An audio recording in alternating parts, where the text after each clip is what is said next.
Hello guys, SRH fans అందరికి కూడా ఇది ఒక గ్రేట్ న్యూస్ అని చెప్పాలి. ఎందుకంటే మరి మొన్నటి వరకు మనకు చూసుకుంటే ఐపీఎల్ 2025 సీజన్లో అది మిడిల్లో స్టాప్ అయిపోయింది. అయితే దాని తర్వాత మళ్ళీ రెజ్యూమ్ అయిద్దా లేదా అనే డౌట్స్ కూడా మొన్నటి వరకు మనకుండే. అయితే మరి దీని గురించి మరి రేపటి నుంచి మళ్ళీ స్టార్ట్ అవుతుందని చెప్పేసి, అంటే 17 నుంచి స్టార్ట్ అవుతుందని చెప్పేసి మళ్ళీ బీసీఐ కూడా ఒక అప్డేట్ ఇచ్చింది. అయితే మరి దీని తర్వాత చూసుకుంటే అందరికీ కొన్ని డౌట్స్ అరైజ్ అయినాయి. అదేంటంటే మరి ఆస్ట్రేలియన్ ప్లేయర్స్ అలాగే సౌత్ ఆఫ్రికన్ ప్లేయర్స్, సో వీళ్ళకి చూసుకుంటే రేపు 11th వచ్చి వరల్డ్ టెస్ట్ ఛాంపియన్షిప్ ఫైనల్ జరగబోతూ ఉంది. సో మరి ఈ కారణంతో మళ్ళీ వాళ్ళు తిరిగి వస్తారా రారా అనే డౌట్స్ కూడా మొన్నటి వరకు ఉన్నాయి మనకి.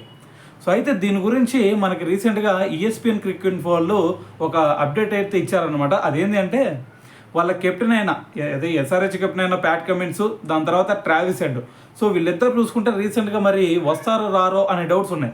సో ఇప్పుడు ఈఎస్పిఎన్ క్రికెట్ ఇన్ఫో వాళ్ళు దాని గురించి అయితే ఒక క్లారిటీ ఇచ్చేశారు.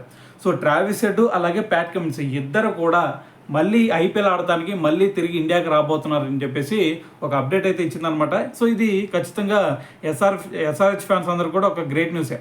అయితే ఇంకో పక్కన మరి క్లాసన్, దాని తర్వాత కమిందో మెండిస్, సో మరి దాని తర్వాత మలింగ, సో వీళ్ళు ముగ్గురు మరి వస్తారా రారా అనేది, సో మరి వాటి గురించి అయితే ఏం అప్డేట్ ఇవ్వలేదు. సో మెయిన్గా చూసుకుంటే వీళ్ళిద్దరు అయితే ఖచ్చితంగా వస్తున్నారా అనేది చెప్పాలి. అయితే మరి ఇప్పటికి చూసుకుంటే మరి వీళ్ళ పరిస్థితి ఖచ్చితంగా ప్లే ఆఫ్స్కి వెళ్తారంటే ప్లే ఆఫ్స్కి వెళ్ళే ఛాన్స్ అయితే లేదు. సో దాని తర్వాత వీళ్ళ మ్యాచ్లు చూసుకున్నా కేవలం 3 మ్యాచ్లు మాత్రమే ఉన్నాయి. ఒకటి ఢిల్లీ మీద, ఒకటి ఎల్ఎస్డి మీద, ఇంకోటి వచ్చేసరికి ఆర్సీబీ మీద.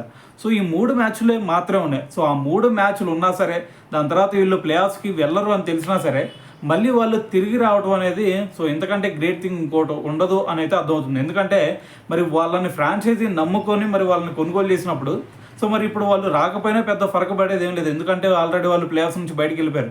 అయినా సరే మేము చివరి వరకు ఆడతాము అని చెప్పేసి మళ్ళీ వాళ్ళు రావటం అనేది, సో దీన్ని బట్టి మనం అర్థం చేసుకోవచ్చు మరి వాళ్ళిద్దరూ ఫ్రాంచైజీకి ఎంత కమిటెడ్గా ఉన్నారు అనేది. సో దీన్ని బట్టి అయితే అర్థమవుతుంది అనమాట.